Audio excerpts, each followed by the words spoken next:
So I just finished watching NXT, and there is a whole lot of shit that happens. So we're just gonna find a spot in the episode, and we're just gonna talk about it. So here we go.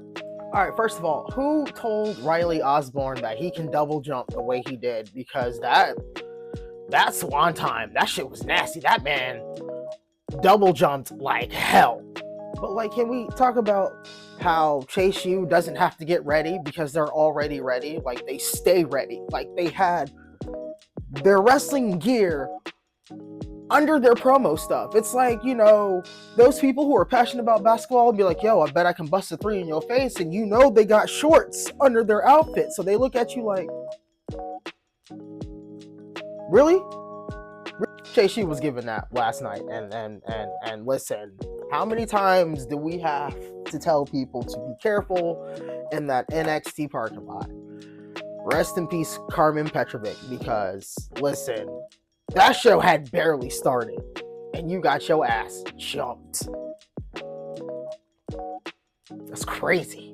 But the tag team match between Axiom and Nathan Frazer versus Riley and Duke Hudson. I said Duke Husband. Duke Hudson from Chase U. That was a banger of a match. Like, again, Riley Osborne is doing all the crazy shit, and then you have Axiom and Nathan Frazer, who are just known for doing absolutely crazy shit in the ring. But that was a very fun and entertaining match to watch, and I agree with the crowd when they were chanting, "This is awesome," because that indeed was an awesome ass match. We gotta give props to Wes Lee.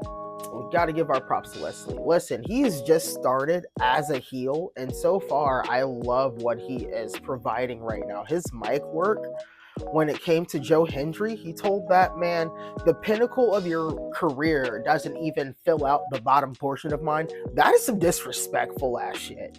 But I'm here for it, because this is the Wes Lee that I knew he was capable of, and I was just waiting on it. Hopefully everybody will too, because listen, I've been high on Wes Lee since he came back to NXT as a singles competitor, and I knew this was one of those make it or break it for him, and I knew he's going to make it, and it was going to take a lot of work. But I've never been behind a superstar like I'm behind Wes Lee. So definitely keep your eyes on him, and as well as his character development and wrestling growth. So like the women's gauntlet match, that was crazy. First off, can we talk about Kendall Gray getting hit with the soul cutter while in the middle of pinning Jada Parker?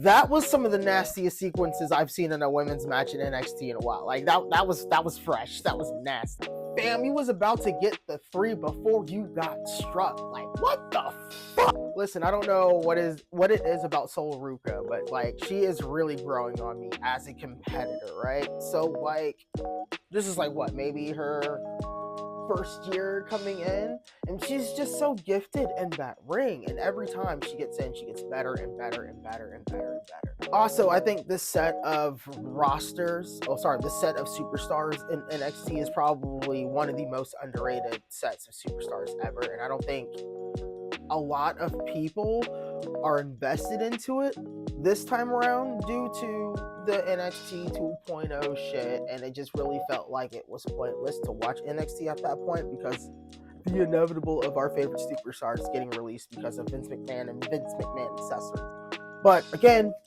come back. It's consistent again. It's NXT. I know it's going to take some time to earn your trust back, but it is great. Please watch it. But anywho, Jada Parker was in her bag in that match. She was just at the right place and at the right time, and eventually she is the #1 contender for the Women's North American title. And you know what? I'm for it. Tony Angelo is that motherfucking dude, and Obafemi is that motherfucking dude, and we are about to have one of the nastiest fights for the North American title. And you know what? I can't fucking wait. That main event was also solid too. Joe Hendry's a fucking unit. That double fall away slam where we had Pete Dunne on top of Wes Lee, and then he flipped that man over on the man. Listen, you got it, bro. But Joe Hendry won that match, but eventually I hope that Wes Lee does get some time to vie and compete and possibly win the NXT title. And I know I've talked about this earlier, but I'm really high on your boy. So just do the right thing. Please do the right thing. But no, that was a classic of a match. And it's the fact that Ethan Page was stopping pretty much anyone and everyone to make that 3 count. And that was hilarious. He pulled the referee out and then he stopped the other referee from running down the ramp to replace that one referee. And he's like, listen, no, we're not doing this. We're not doing this. Do not count the 3. But big shouts out to Trick Williams for making that save and making that executive decision. So, there was a 3 count and it went to Joe Hendry. But I was hoping for Wes Lee. But no, there was bigger things over the horizon because that man got his ass whooped when Zachary Wentz came out from that crowd and started whipping his ass that last second of NXT. Bro, wild stuff. I love it. Absolutely love this episode of NXT. But what do you guys think about NXT? Make sure you comment, duet, stitch, you know the drill. Let's talk about it. Yeah.